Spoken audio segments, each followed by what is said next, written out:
Alors, hop, ça c'est mes conflits d'intérêts. Hop. Donc, comme vous l'a précisé tout à l'heure le professeur Bordery, hein, les évolutions récentes de l'OCT nous ont permis d'accéder à une certaine résolution et nous ont permis de mieux identifier l'épithélium cornéen avec une bonne visualisation de la membrane basale et une bonne individualisation de l'interface entre la membrane de Bowman et le stroma, pour pouvoir donc générer des cartographies épithéliales.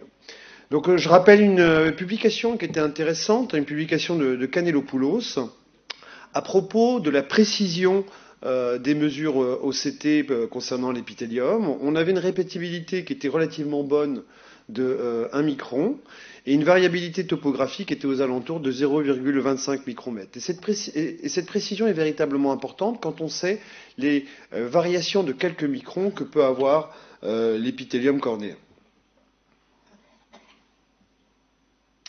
Donc, je vous rappelle certaines généralités qui ont probablement déjà été évoquées par le professeur Bordery, que en moyenne, l'épithélium cornéen, c'est à peu près 50 microns. On sait que l'épithélium cornéen est beaucoup plus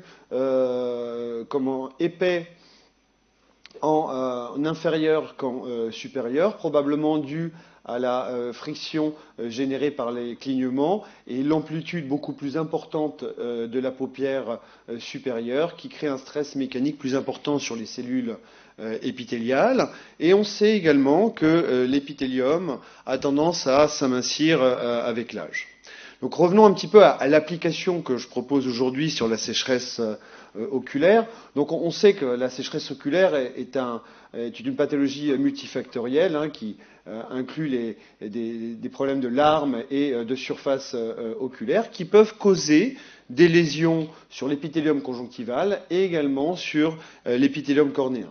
Donc des études précédentes ont déjà montré des différenciations et des proliférations dans l'épithélium conjonctival dans la sécheresse oculaire, mais finalement, on en sait encore peu sur les modifications de l'épithélium cornéen dans la sécheresse oculaire. Or, on sait que dans les mesures de l'épithélium cornéen en épimapping, on inclut le film lacrymal et que cette projection épithéliale pourrait être une projection intéressante de la surface oculaire. Et donc on a analysé différents degrés de sécheresse oculaire qu'on a observés donc avec l'épimapping. Donc on a utilisé donc l'épimapping d'Optoview avec un épimapping relativement large de 9 mm. On a isolé à peu près 30 patients du service qui n'avaient aucune autre pathologie associée, 18 femmes, 12 hommes avec un âge moyen de 53 ans et tous les patients bien entendu avaient bénéficié d'un examen ophtalmologique clinique standard incluant tous les investigations de sécheresse oculaire, le break-up time, Schirmer et mémographie. Donc on a été surpris, c'est que au stade initial, on trouvait des hyperplasies de l'épithélium cornéen de manière prédominante en inférieur de l'apex. Ici, c'était un cas d'un patient de 23 ans qui avait une amétropie non compensée avec une blépharite associée. On avait ici un break-up time de 8 secondes.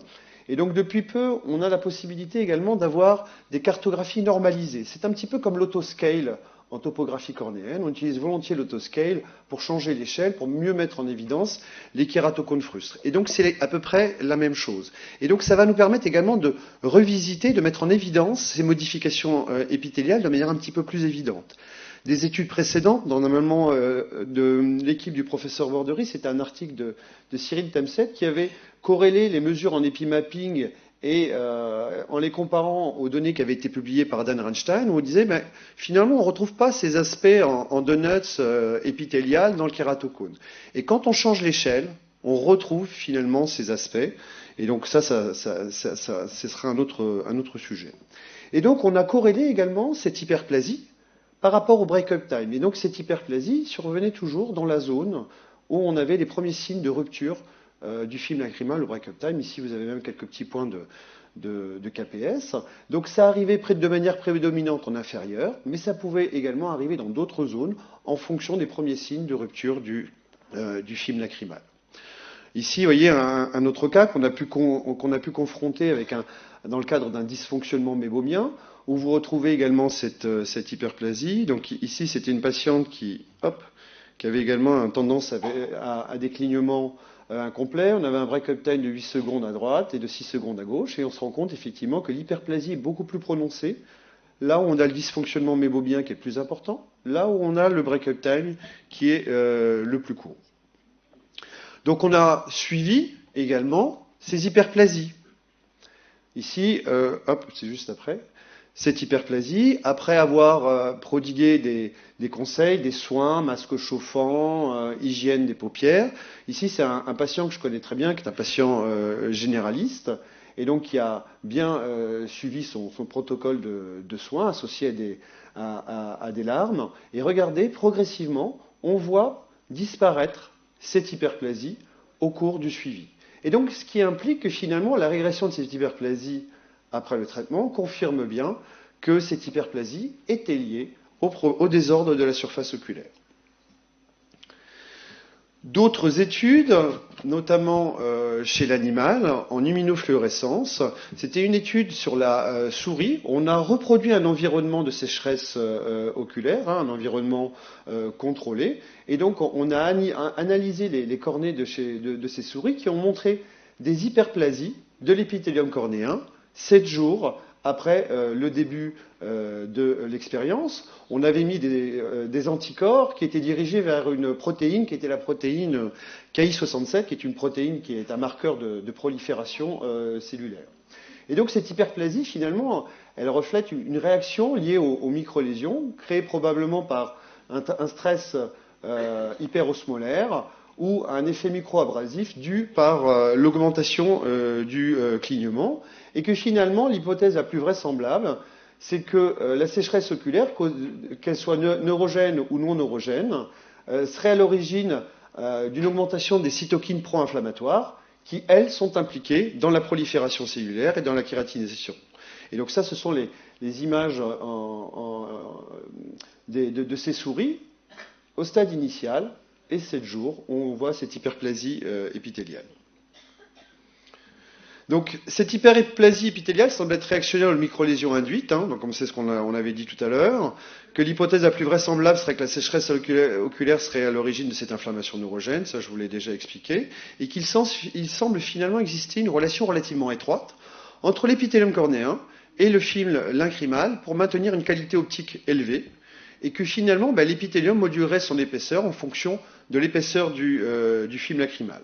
Et donc on comprend aussi mieux l'instabilité visuelle ressentie par les patients et également les modifications qu'on aurait sur la réfraction et sur la kératométrie.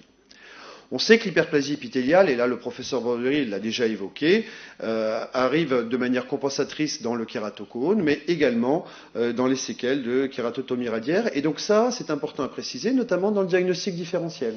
Ici, vous voyez, quand on va comparer une sécheresse oculaire avec cette hyperplasie au stade initial et une forme de kératocone fruste, et donc on va pouvoir analyser un petit peu cette distribution déjà de la pachymétrie totale qui est complètement différente. Vous voyez, on voit un décentrement du poil plus fin qui est beaucoup plus marqué dans le kératocone. Et finalement, au stade initial, dans les kératocones très frustes, il n'est pas rare de pouvoir avoir des hyperplasies alors qu'on s'attendrait souvent à avoir des amincissements cornéens. Ensuite, dans le stade suivant, le manque de larmes va avoir tendance à créer une augmentation de la fréquence de clignement. On va avoir une augmentation des forces mécaniques induites et on va observer un amincissement de l'épithélium supérieur. Et ensuite, au stade final, ça a déjà été publié ici dans ce cas de kératoconjonctivite sèche, on va obtenir un amincissement cornéen global. Donc, on sait que la prolifération anormale des cellules de l'épithélium conjonctival et cornéen est corrélée à une production anormale de protéines pouvant induire une apoptose ou une destruction mécanique de l'épithélium cornéen. Et on sait que si on n'a pas de cycle épithélial compensatoire contrebalancé, cela peut conduire à un amincissement global de l'épithélium cornéen. Ainsi, vous voyez, j'ai proposé une classification qui reste encore à préciser dans le temps. Vous voyez, au stade initial, on a une cartographie relativement uniforme. Au stade débutant, on va avoir une hyperplasie compensatrice et au fur et à mesure, on va observer une dégradation trophique de l'épithélium cornéen. Donc ici, ça c'est un patient que j'ai suivi, vous voyez, une patiente que j'ai suivie sur 5 mois, qui a bénéficié de plusieurs traitements. Donc le traitement des compresses. Elle a eu un Blefex parce qu'elle avait probablement des Demodex avec des dépôts qui avaient du mal à partir avec les soins des paupières. Et elle a bénéficié également d'un traitement par IPL. Et là, c'est avant et après. Et après, vous voyez, on observe une normalisation du profil de l'épithélium. Et ici, c'est le même cas. Et regardez progressivement. Vous voyez, on observe une normalisation, un réépaississement de l'épithélium cornéen. Donc il est nul doute au jour d'aujourd'hui que finalement l'OCT avec l'épimapping va jouer un rôle important dans le bilan de la sécheresse oculaire avec l'épimapping. L'épimapping normalisé qui met en évidence les moindres modifications de l'épithélium. Également, on a la possibilité de mesurer le ménisque de l'arme inférieure. Et comme vous le savez, sur nos appareillages, et notamment sur l'Optoview, c'est une caméra infrarouge. Et on a la possibilité également de pouvoir réaliser des photos des glandes de mébomus qu'à partir de la caméra infrarouge, simplement en éversant la paupière. Donc en conclusion, l'épimapping va probablement jouer un rôle important dans l'imagerie multimodale de la sécheresse oculaire. Donc c'est une nouvelle approche dans le screening, mais également dans le suivi de ces patients. Ces données vont être comparées également à des données subjectives comme le SPID ou l'OSDI. On a besoin d'avoir des études qui soient beaucoup plus importantes. Donc, je n'ai pas présenté de données qui sont en cours de publication pour pouvoir justement valider ce modèle. Et donc, ces aspects doivent être aussi bien considérés dans le diagnostic différentiel. Et pour mes amis chirurgiens réfractifs, on le sait très bien que dans la chirurgie des implants premium, on est très vigilant par rapport à la sécheresse oculaire. Et donc, ça va être un outil supplémentaire qu'on devra associer à la topographie cornéenne, comme dans le kératocone, pour pouvoir être sûr de la bonne kératométrie qu'on prendra pour le calcul d'implant. Et je vous remercie de votre attention.